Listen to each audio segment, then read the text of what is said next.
Thinking basketball just exposed the scary truth about NBA injuries and the 65-game rule. Today on Hardwood Skip, I'm reacting to Ben Taylor's data on why stars like Wemby and Luka are struggling to stay on the floor. Lock in with me. You see people sitting out games to prevent injuries. They're not injured. They have got to do something about this load management. Early in the season, one of our questions was, would Wemby get to the 65 games? You brought up load management. That's the reason that we're here. I don't think the 65-game rule belongs. The 65, sometimes I question just whether or not that number is a little bit arbitrary. I'm not ready to standing here saying I don't think it's working. I think it is working. I hate the NBA 65-game rule. First of all, can someone explain to me what is the 65-game rule? Is it that when a player makes 65 points, you have to go sit out? You have to fake an injury or what? Or when you play 65 games, you have to sit out? Or you just have to go sit on the bench or something? Can someone explain to me, please? I'm lost. Or do I? So you have to play 65 games to qualify for awards, which is supposed to stop load management, but load management isn't actually the problem. Turn on to a game, right? And then the stars are not playing. That is the problem. Because of load management. No, Magic. That is definitely not the main reason stars are missing so many games. I mean, don't get me wrong, players just constantly sitting out is probably an overcorrection to the actual problem, which again is stars missing games, but the reason they're missing games isn't because they sit out, it's because the game has changed. And as far as I can tell, the biggest change is that basketball is much harder on the body today. There are other factors as well, but that is by far the biggest. A few summers ago, we actually tracked stars from different eras, and we looked at two key factors. One, wait, is it because the game has changed? Is it changed positively or negatively? Because why you have to sit out?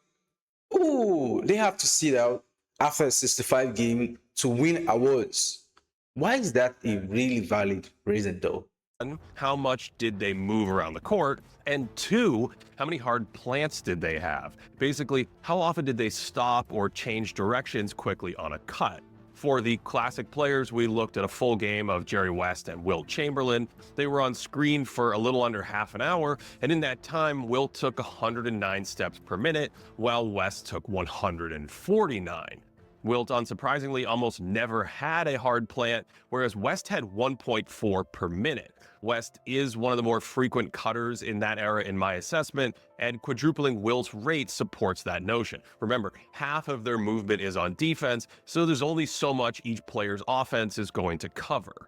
Next, we looked at 90s players, Hakeem Olajuwon for a big man, Reggie Miller for a movement shooter, and Mike Jordan as an all-around guard. Hakeem's step rate was identical to Wilt's, but he more than doubled his hard plants, which makes sense because he was more active defensively and loves his shakes and spin moves. Jordan was only at 115 steps per minute, so way less than West, but more hard plants. Miller moved as much as West, but doubled his hard plants.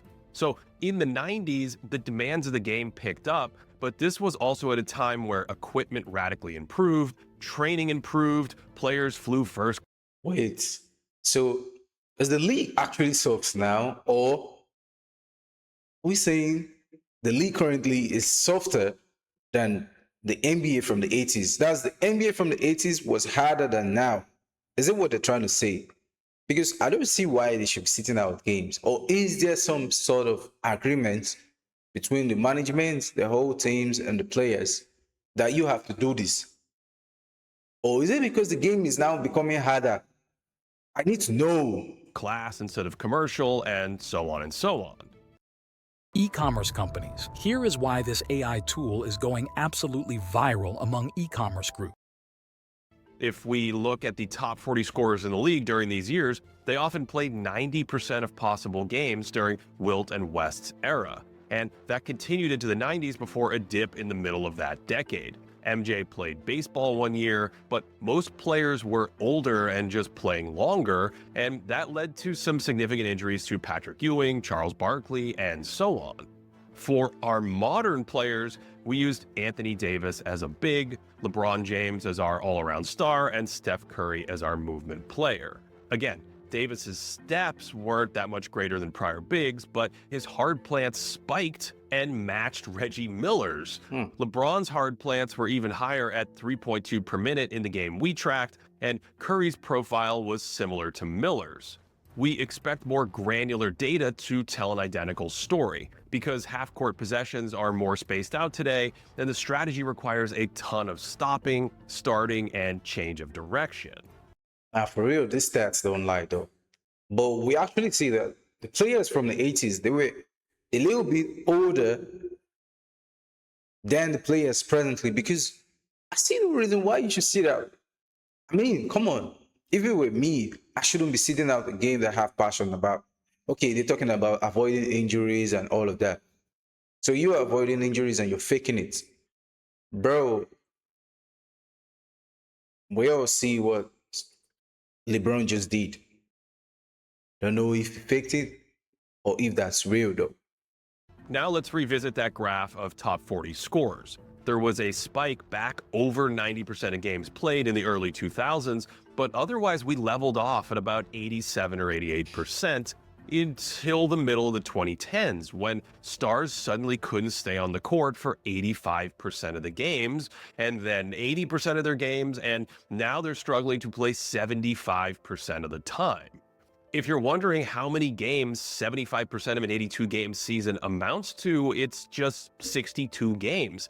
That's what the average top 40 scorer has played in the last 3 seasons. And that final data point is the 3 seasons we've had the 65-game rule in place, the literal low point in history.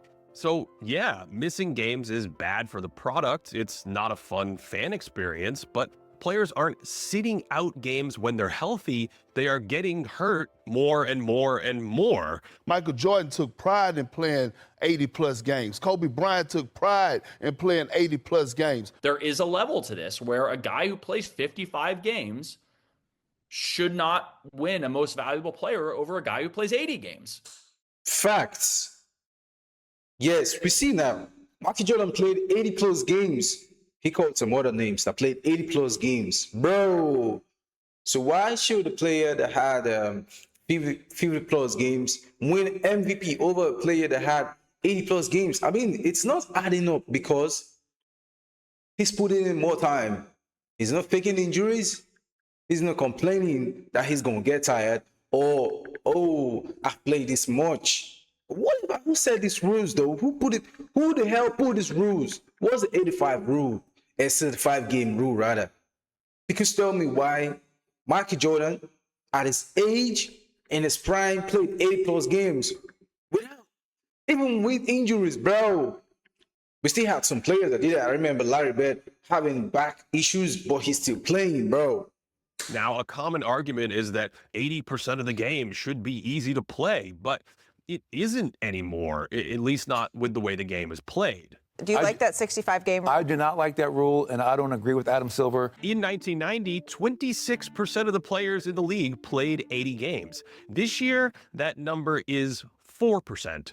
4% of players play 80 games. Now, that's for the whole league, but some people have argued that the 65-game rule has helped stars play in more games. But you can't quantify the guys who are playing so that they keep in the... Well, let me give you an example. Jalen Duren playing for the Pistons today. He was questionable yesterday. Part of the arithmetic on him today is, I got to get those 6 games. If it's 50-50, I'm probably going to play.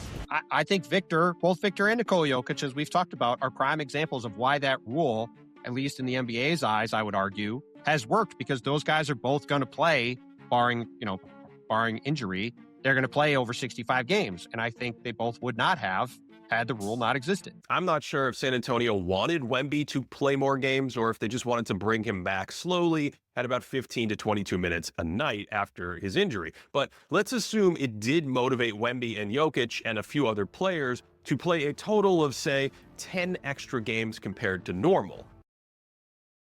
Bro, now you see what it's talking about. You see what Ben Taylor is talking about. Players from the 80s, they played games. They played 80-plus games, bro. And me having players presently in the league, only 4% playing 80-plus games. Like, why is that? Why did Adam Silver set that rule? I mean, is it because of the awards? Is it because of the championship? Is it because of the MVP? Bro, I think the game should be played accordingly, because I don't know why these rules are put in place. Is it because to contain the player, to avoid injuries, or what? I don't understand. Can someone let me know in the comments, bro? I'm confused. That would only move a few stars up a smidge, just over the 65 game hump, but it's not close to this idealized 1990s scenario where 23 of the top 40 scorers played at least 79 games. Incentivizing 10 extra total games out of load management would move us 2% closer to our 1990 numbers. So even if Wemby played more games, the injury pandemic is still raging. Which leads us to possible solutions. A quick break from basketball. Oh, so the 65 game rule is all about injuries and avoiding them. Yeah, Wemby had an injury recently. There's some players that have been encountering injuries issues of recent. But are they faking it or something? Because I noticed the way players come back from injury quickly this time around, it looks like it's made up. But if it were me, I should play full time. There's no reason for me to fake injuries. And I can't get injured. No, I can't get injured. For load management, at least one idea is to make punishments harsher for teams who directly skirt injury reports. I mean, maybe there could also be stipulations about resting players on back-to-backs with some advanced notice. None of this actually addresses the actual problem of missing games. Since the style of play is an issue, we could just get rid of the three-point line and we wouldn't have a problem. But of course, no one seems to want that. The product on the floor is great, aside from some officiating issues with the traveling and the offensive fouling. But I digress. We could get back to stars playing 80 games a year if we just went back to the old style where everyone was standing around a lot, which is much easier on the body. But of course, no one wants that. So what if we reined in some of the rules? I've mentioned this before, but this gather step style of offense is relatively new and coincides with the rash of injuries we've seen. Oh, so it's all about injuries. And I like the fact that the NBA is actually putting in rules that if a team has more injuries, you have to be punished. And I love the fact that the punishments are harder as well. Because you can't tell me you'll be going ahead and faking injuries. Like, why? Why is that necessary? You came to play, you have to play. Why are you faking injuries, bro? I like the fact that they're putting in these rules. They have to be penalized for that. Because the game, it will make it less fun for the OGs like us, like me, to watch. All these super sharp changes in directions put incredible stress on the body, which might be related to all these lower limb injuries. It might not be that safe to constantly start, stop, and change directions while not having to worry about dribbling. While we're here, the push-off pandemic around the leg might be a factor too. Nikola Jokic was injured from his teammate being Hulk smashed backward into his foot, and then Jamal Murray was injured on the— Yeah, bro. That was crazy. Let's run it back. His teammates injured him. Hulk smash backward into his foot, and then Jamal Murray was injured on the exact same type of play later in the season. The NBA claims that injury frequencies do not change over the course of the year, thus the length of the season isn't the thing causing the injuries, but that is based on the current schedule. Maybe removing back-to-backs would limit wear and tear on the body. As far as I can tell, we don't really know, but it does seem reasonable that a 62-game schedule across the same amount of months might lead to better health outcomes in the same way that we assume a 102-game schedule across the same time period would increase injuries. Research on back-to-backs and away games suggests they do cause more injuries, which is why teams are frequently using those games to help stars recover. Oh, so playing back-to-back games or playing 4 games in 5 days, this was not associated with an increased rate of game injuries. But the stats is saying what was found between game injuries and playing away from home. Oh, So playing back-to-back games and away games were significant predictors of frequent game injuries. Like, so they're playing back-to-back, back-to-back. Oh, is that why they have to sit out? Oh, that's a good reason, though. That's a good reason. Yeah, I mean, players body wear off over time. You get tired. You can't be playing back-to-back. You play a game today, you play a game tomorrow. It happens like that in football sometimes. You have to rest too. Okay, now I'm getting to the point where I say they are not faking it. But sometimes they are faking it too. 5 or 6 times throughout his career, he didn't miss one game. Yeah. He played in every game. We wanted to play in every game. Yeah. The idea that stars don't want to play is just unfounded. They almost always want to play, but it's exercise scientists on teams and medical staffs trying to preserve their longevity and their health for the playoffs. And that's the thing. There's a trade-off in these situations between prioritizing the regular season and prioritizing the postseason. And Oh, so now I get it. They are actually preserving the players for the playoffs incoming. Oh, no wonder you have to fake your injury to go and rest. Oh, so they are keeping their best sauce, their best chicken for the best sauce. Oh, you know, because the playoffs is the serious time of the NBA, of basketball playing. So everyone's got to be locked in. Bro, now I get it.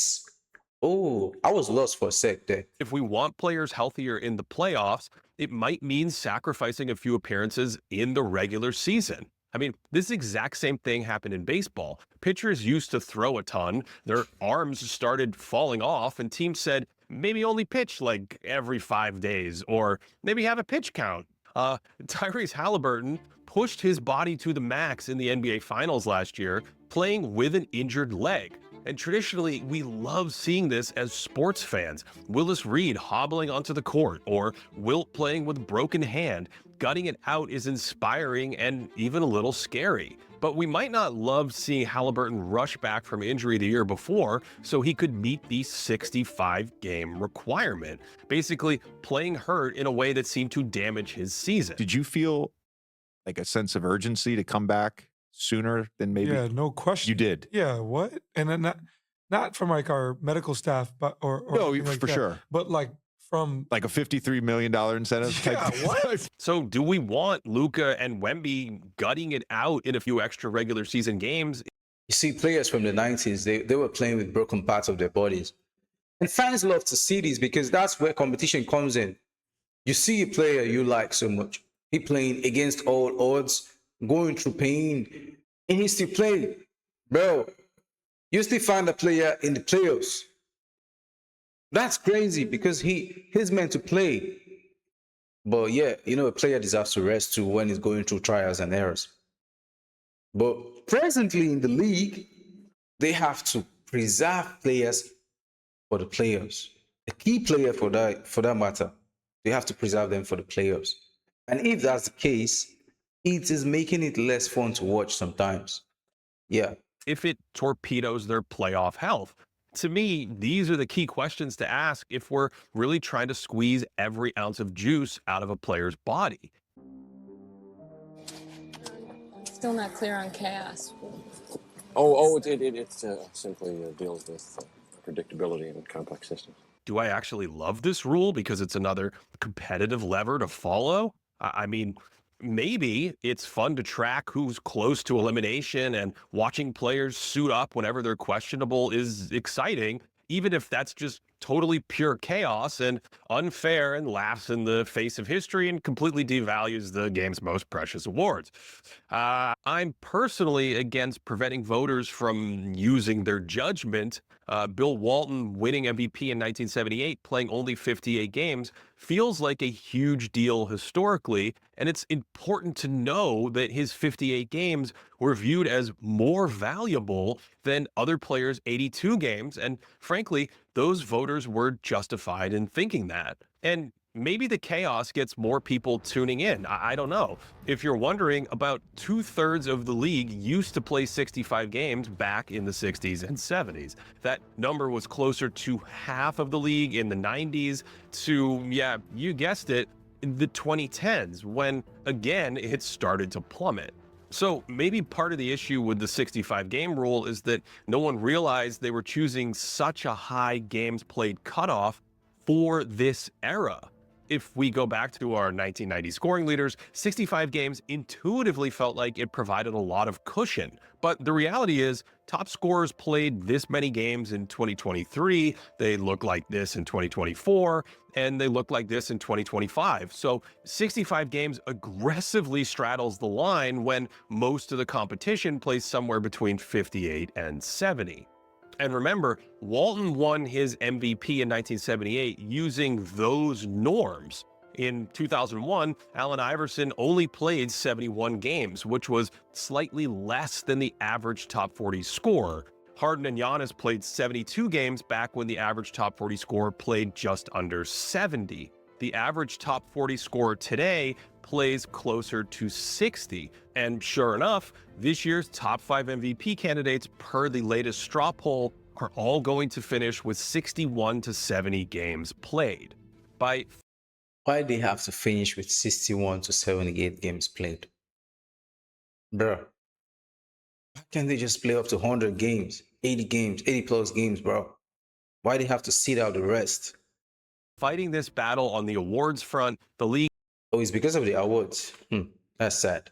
Has sacrificed the meaning and purpose of these awards. It's not a huge deal economically. The fan experience is far more important, which is why I believe the officiating issue is a big deal. And the second most important issue is probably all the replaying at the end of games for fans. But still, a large cohort of fans don't want awards artificially constrained because it diminishes those accomplishments and it makes it harder to tell the story of the season.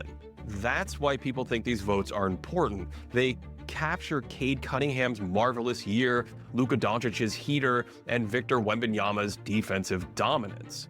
So sacrificing that in exchange for a few extra regular season games, maybe, well, not actually addressing the larger problem of stars missing games, might not be worth the squeeze.